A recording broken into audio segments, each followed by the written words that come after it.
movement is a threat. We are at war with these people. Literally, call to arms. Or we are headed to hell. 7 hours makes the 18 minutes of erased Oval Office tapes around Watergate look like a game of patty cake. There appears to be a real cover-up of who Trump was talking to while the mob was attacking and ransacking the Capitol. These White House records are not just incomplete.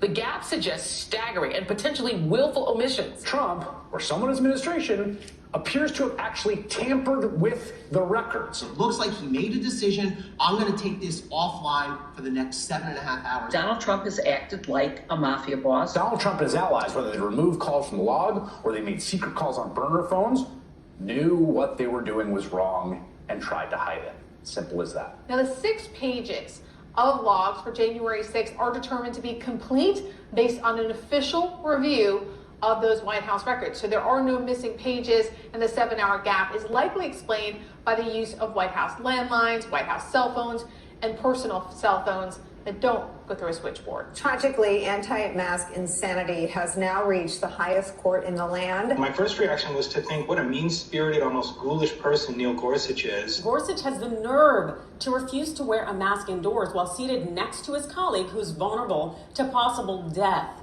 from a highly communicable disease. Neil Gorsuch is prioritizing his right to be a tool over protecting Sonia Sotomayor's life. That just seems ridiculous. Can you put a mask on to be polite? What kind of workplace is this? It's not hard. Neil Gorsuch, shame on you. Shame on you. You, Neil Gorsuch, are both a rotten co-worker, dangerous to be near in a pandemic, and tonight's absolute worst. And here is a joint statement from Sotomayor and Gorsuch, reporting that Justice Sotomayor asked Justice Gorsuch to wear a mask surprised us. It is false. While we may sometimes disagree about the law, we are warm colleagues and friends. Ottawa is being besieged by a group of anti-do-anything-about-COVID truckers called the Freedom Convoy. A so-called Freedom Convoy. So-called Freedom Convoy of truckers. The police chief is calling it a nationwide insurrection driven by madness. This city is under siege. They are now calling it an occupation. A threat to democracy, an insurrection, sedition, insurrection, a threat to democracy. We've heard it called a nationwide insurrection. This is kind of our insurrection by air horn moment. I think it's part of the globalization of Trumpism. It's a cult.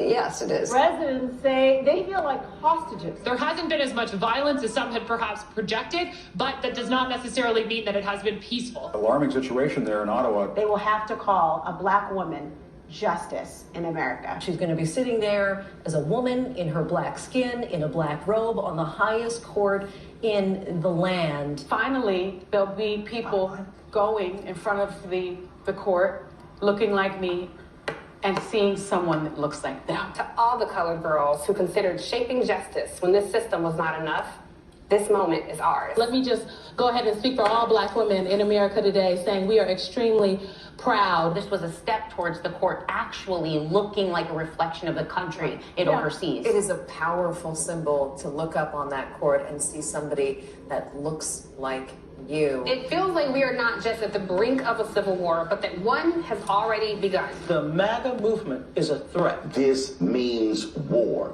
That is where we are. We are at war with these people. These folks are evil. This is literally what conservative white folks do when they don't get their way. They turn violent. The extremists that we're dealing with every single day, we've got to kill and confront that movement. It is a danger to our democracy. It is a danger to our way of life. These crazed, deranged folks who want to impart evil in every facet of our society. And this is why it could be more dangerous than 1860 or the 1930s. Clearly, this is a literally call to arms. When it comes to heat waves, climate experts say this is not just summer being summer. This is not your parents' or grandparents' weather. This is new weather that we're experiencing because of climate change. What we have right now, scientists say, the attribution to this rapid rise in temperatures, greenhouse gas emissions. It's us. The public is learning about extreme heat, which unfortunately is getting worse because of climate change. We're certainly seeing more extreme weather due to climate change. This is what scientists have been telling us the future looks like, except it is now. Temperatures far above what was once considered the summer norm, inflicting misery and creating a health danger for millions. We can't cool the earth back down again, at least not easily, but we can prevent further warming if we reduce greenhouse gas emissions to zero rapidly. The hearings last night, they were searing, they were vivid. This is very compelling television because it's a very compelling hearing. It was compelling, it was chilling, the videos were chilling, and I think it's going to be historic. This was a historic, compelling hearing. It's compelling, it's must-see TV. We've seen all 8 episodes through Thursday's season finale of the hearings. Was it a cliffhanger for you in any way? It almost felt as if it was like the series finale. At one point, Liz Cheney said, stay tuned for September, which is like season 2. We thought this was the season finale. Everybody's like, come back for more. No, man, there was no raid on your home. A peaceful search that they gave them a heads up on. Peaceful search. I don't think there was any politics involved. This appears to be a nonpartisan process. The Justice Department is returning to its historical position as a law enforcement agency above politics, trying to do the right thing. These attacks on the FBI are just very sort of out there and outlandish. That's why we have law enforcement to actually bring fascists to justice. It's all legal. It's all lawful. It's not a raid. They didn't. They're not there improperly or unlawfully. Because anybody on this set had done the same thing, the exact same result would have occurred. There are 5 dead people in a strip mall because that was the only place they felt safe as gay or trans people in this town in Colorado Springs. I think that DeSantis, Boebert, they have blood on their hands on this. These bodies are not on the ground yet. Yeah. And they're being used as political props right now. When you demonize someone to that extent and you make them feel like an existential threat to you and your children, it's no wonder, again, that we get this kind of violence. This exact same language of grooming and pedophilia, targeting the LGBTQ community, it kills. And I'm just wondering, what could I have done different? Seriously, as reporters, what can we do different? I think we have to have a come to Jesus moment here. As reporters, there is no inward reflection here. It's just, continue to use these people as props. Continue to use the grief of these people as props.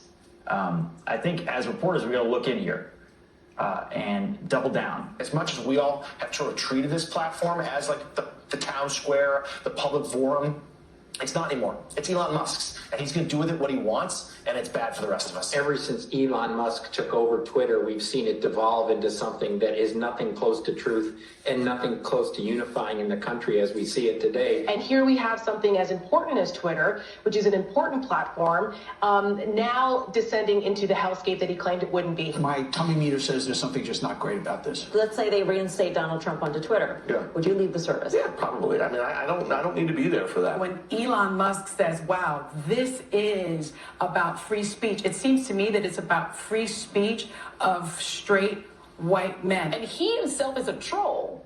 So his idea of freedom means freedom to be a jerk and to be cruel and to have no one be able to stop you. It certainly feels like we're in the dying days of this platform unless something changes quickly. You need controls on this. You need regulation. You cannot let these guys control discourse in this country or we are headed to hell.